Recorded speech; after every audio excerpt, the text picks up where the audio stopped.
Good morning बच्चों। आज हम लोग लिंग अनुपात के बारे में पढ़ेंगे। तो किसी निश्चित स्थान पर रहने वाले स्त्री पुरुष के अनुपात को लिंग अनुपात कहते हैं। या तो सीधी सीधी बोल सकते हो कि प्रति 1000 पुरुषों में महिलाओं की का जो संख्या होता है उसे उसका पुरुष स्त्रीलिंग अनुपात कहते हैं। ठीक है। या तो यहाँ पर देखो, किसी निश्चित स्थान पर रहने वाले स्त्री और पुरुषों की संख्याओं के अनुपात को लिंग अनुपात कहते हैं। इसी तरह से हम लोग लिंग अनुपात को अलग अलग तरह से डिफाइन कर सकते हैं। तो कोई यूरोपियन और अफ्रीकन देशों में स्त्रियों की संख्या पुरुषों से अधिक है। तो हम भी देखते हैं कि बहुत सारे यूरोपियन यानी यूरोप कॉन्टिनेंट के देश तथा हम अफ्रीकन के देशों में क्या होता है, स्त्रियों की संख्या पुरुषों की संख्या से अधिक होती है। भारत में केरल के अतिरिक्त, ठीक है, प्रत्येक राज्य में स्त्रियों की संख्या पुरुषों की तुलना में कम है। याद रखोगे, इंडिया में केरल एक ऐसा स्टेट है, इंडिया में केरल एक ऐसा स्टेट है, केरल, ठीक है, जिसमें प्रति 1000 पुरुष पर महिलाओं की संख्या ज़्यादा है। ठीक है, याद रखोगे। ऐसे हम लोग जानते हैं प्रति 1000 पुरुषों में महिलाओं की संख्या क्या होता है, कम होता है। ठीक है, प्रति 1000 पुरुषों में महिलाओं की संख्या देखो यहाँ पर पुरुष और ये है महिलाएं। ठीक है, तो प्रति 1000 पुरुषों पर महिलाओं की संख्या कम होती है हमारे इंडिया में। लेकिन केरल एक ऐसा स्टेट है जिसमें देखो पुरुष और इधर हम लोग महिला क्या है, प्रति 1000 पुरुषों पर महिला कितने हैं, 1058। ठीक है, 1058 याद रखोगे कितना है, 1058। ठीक है, तो इसमें महिलाओं की संख्या पुरुषों की संख्या से अधिक है। इसको याद रखोगे। इंडिया के किस राज्य में लिंग अनुपात में पुरुषों की संख्या से महिलाओं की संख्या अधिक है, ये क्वेश्चन पूछेगा तो लिखना है केरल। और उसका अनुपात कितना है, 1000 अनुपात 1058। ठीक है, यानी 1000 रेशियो 1058। तो इस चीज़ को याद रखना है। ठीक है, तो देखो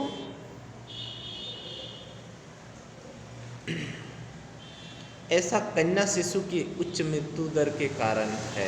ऐसा क्यों होता है, तो कन्या शिशु, ठीक है, जो हम लोगों का बेबी शिशु होती हैं, कन्या शिशु के उच्च मृत्यु दर के कारण इस तरह की असमानताएं होती हैं। रोजगार की तलाश में पुरुषों का किसी स्थान से उत्प्रवास भी लिंग अनुपात को भी प्रभावित करता है। तो ये भी हम जानते हैं, रोजगार के लिए पुरुष लोग एक स्थान से दूसरा स्थान उत्प्रवास के लिए जाता है, तो वहाँ में क्या होता है, लिंग अनुपात में कुछ प्रभाव पड़ता है। अब देखो हम लोग साक्षरता दर, जिसको हम लोग लिटरेसी बोलते हैं। ठीक है,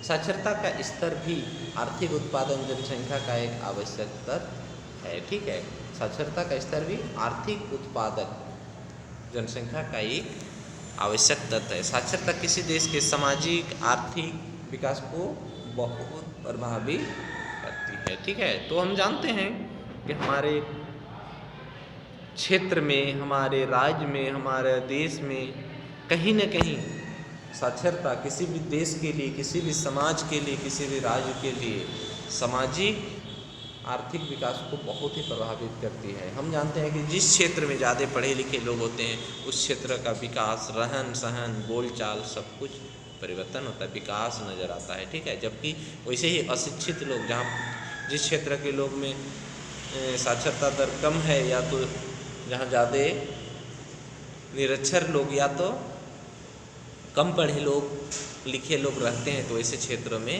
विकास उतना नहीं हो पाता है। ठीक है, भारत में देखो, अब भारत में 7 वर्ष या इससे अधिक का व्यक्ति जो पढ़ना लिखना जानता हो उसे हम लोग साक्षर कहते हैं। तो साक्षर का अर्थ सिर्फ पढ़ने लिखने जानना भर होता है। ठीक है, ऐसा नहीं कि साक्षर ज्ञान प्राप्त करना हो, साक्षर और ज्ञान में अंतर है। ठीक है, भारत में क्या होता है, 7 वर्ष या उससे अधिक का व्यक्ति जो पढ़ना और लिखना जानता है उससे हम लोग साक्षर, जिसका अक्षर का सिर्फ और सिर्फ ज्ञान होता है उसे हम लोग साक्षर कहते हैं। ठीक है, जो पढ़ना और लिखना जानता है उसे हम लोग क्या कहते हैं, साक्षर कहते हैं। भारत की साक्षरता दर 74.04% है। किसके अनुरूप, 2011 के जनगणना के अनुसार। ठीक है, 2011 के जनगणना के अनुसार भारत की साक्षरता दर क्या है, 74.04%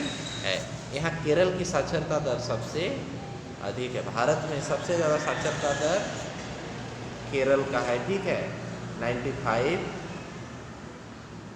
से एबव, इससे एबव। ठीक है, यहाँ केरल की साक्षरता दर सबसे अधिक है, जबकि बिहार की सबसे कम है, 46 से बिलो। विशेषकर ग्रामीण इलाकों में और महिलाओं में निम्न साक्षरता पाई जाती है। तो जो हम लोग का रूरल क्षेत्र होता है और महिलाओं में साक्षरता दर बहुत ही कम पाई जाती है। ठीक है, आप देखो कुशल, ऊर्जावान, महत्वाकांक्षी लोग, यहाँ पर देखो कुशल, ऊर्जावान, महत्वाकांक्षी लोग जिनके पास विकास के प्रति ठोस कार्यक्रम हो, किसी देश के भावी संसाधनों के निर्मित करते हैं। भारत की जनसंख्या के एक बड़े भाग को शिक्षित करने की आवश्यकता है। तो भारत में अधिक से अधिक लोगों को शिक्षित करने की आवश्यकता है ताकि वे उत्पादक जनसंख्या बनने के लिए आवश्यक कौशल और अवसर प्राप्त कर सके। भारत में यह आवश्यक है कि देश के लोगों को शिक्षित बनाने और उनमें बेहतर स्वास्थ्य के प्रति जागरूक करने के लिए सम्मिलित प्रयास किए जाए ताकि हमारे लोग दक्षता प्राप्त कर सकें और उपयोगी वस्तुएं और सेवाएं प्राप्त कर राष्ट्र की सेवा कर सकें। तो किसी भी क्षेत्र के विकास के लिए शिक्षा का होना एक महत्वपूर्ण संसाधन के रूप में हम लोग मान सकते हैं उसको। ठीक है, तो शिक्षा का विकास मानव संसाधन के विकास में बहुत बड़ा रोल निभाता है। ठीक है, तो मानव के विकास के लिए शिक्षा का जो रोल होता है वो तुम लोग आज देख ही रहे हो। ठीक है, जितने आदमी पढ़े लिखे अपना नॉलेज प्राप्त कर रहे हैं, ज्ञान प्राप्त कर रहे हैं, जिसके कारण आज हम लोग इतना डेवलपमेंट और विकास की ओर अग्रसर हैं, जबकि बाकी देश तो हम लोगों से भी बहुत ज़्यादा विकास कर चुके हैं। हम लोग भी विकास की ओर अग्रसर हैं। तो हम सब जानते हैं कि किसी भी तरह के विकास के लिए शिक्षा का अपना अहम रोल होता है। अब देखो सारांश का कुछ पॉइंट है, इसको थोड़ा देख लेते हैं। ठीक है, जो समरी होते हैं इसको देखो।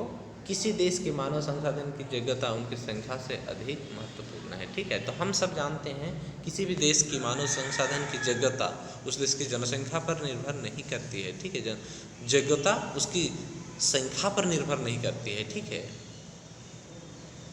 यानी जनसंख्या पर नहीं। ज़्यादा जनसंख्या हुआ इसका मतलब ये नहीं कि वो देश में अधिक जगता हासिल किया, ऐसा बात नहीं। जिस देश में विकास ज़्यादा हुआ हो हर क्षेत्र में उसे हम लोग अधिक योग्य मानते हैं। मानव संसाधन विश्व में समान रूप से वितरित नहीं है। तो ये भी जानते हैं मानव संसाधन यानी मानव संपूर्ण विश्व में एक समान रूप से नहीं वितरित हुए हैं।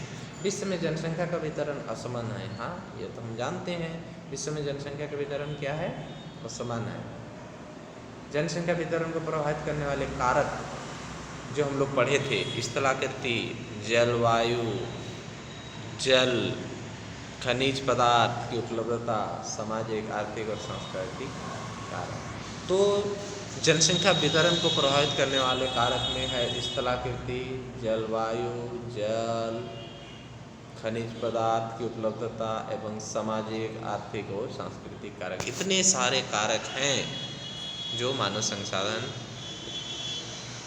यानी जनसंख्या के वितरण को प्रभावित करने वाले कारकों में है। जन्म दर और मृत्यु दर के बीच के अंतर को वृद्धि दर कहते हैं। तो इसको याद रखो कि वृद्धि दर किससे कहते हैं, जन्म दर और मृत्यु दर के बीच के अंतर को वृद्धि दर कहते हैं। जनसंख्या परिवर्तन को प्रभावित करने वाले 3 घटक हैं, एक है जन्म दर, दूसरा है मृत्यु दर और तीसरा है प्रवास। तो जनसंख्या परिवर्तन का मुख्य कारण क्या है, जन्म दर, मृत्यु दर और प्रवास। प्रवास का अर्थ क्या होता है, एक जगह से दूसरे जगह आदमी का जाना, एक देश से दूसरे देश या तो दूसरे देश से अपने देश या अपने ही देश के अंदर एक जगह से दूसरे जगह जाना, ये प्रवास कहलाता है। किसी एक क्षेत्र से लोगों का बाहर जाना या आना प्रवास कहलाता है। तो बोल ही दिए, किसी एक क्षेत्र से लोगों का आना या जाना, ये प्रवास कहलाता है। यह दो प्रकार के होते हैं, एक होता है आप्रवास और एक होता है उत्प्रवास। ये तो हम लोग सब पढ़ चुके हैं। जनसंख्या घनत्व और देश का आर्थिक विकास अंतर संबंधित है। तो सिंपल सी बात है, जनसंख्या का घनत्व और देश का आर्थिक विकास अंतर संबंधित है। ठीक है, लिंग अनुपात और साक्षरता दो प्रमुख कारक हैं जो किसी भी देश के आर्थिक उत्पादन को सुनिश्चित करते हैं। ठीक है, इसी तरह से देखो चैप्टर खत्म हो गया। तुम लोग क्या करोगे, अभ्यास का जितने क्वेश्चन हैं, बहुविकल्पीय प्रश्न उत्तर उचित जो यहाँ पर दिया हुआ है, ठीक है, उचित विकल्प के सामने सही का जो ऑब्जेक्टिव टाइप है इसको बना लेना है, एक शब्द वाले को बना लेना है, निम्नलिखित के बीच का अंतर, जन्म दर और मृत्यु दर, फिर आप्रवास और उत्प्रवास के बीच में अंतर। ठीक है, निम्नलिखित प्रश्नों का संक्षिप्त उत्तर, फिर देखो निम्नलिखित प्रश्नों का उत्तर, लॉन्ग क्वेश्चन आंसर। उसके बाद देखो यहाँ पर मानचित्र कार्य, इसका मानचित्र कार्य जरूर बनाना। ठीक है, क्रियाकलाप तुम लोगों को अभी नहीं बनाना है। ठीक है, इसी तरह से हम लोग का एक्सरसाइज खत्म हो गया। नेक्स्ट क्लास में हम लोग हिस्ट्री का नया चैप्टर पढ़ने वाले हैं। ठीक है।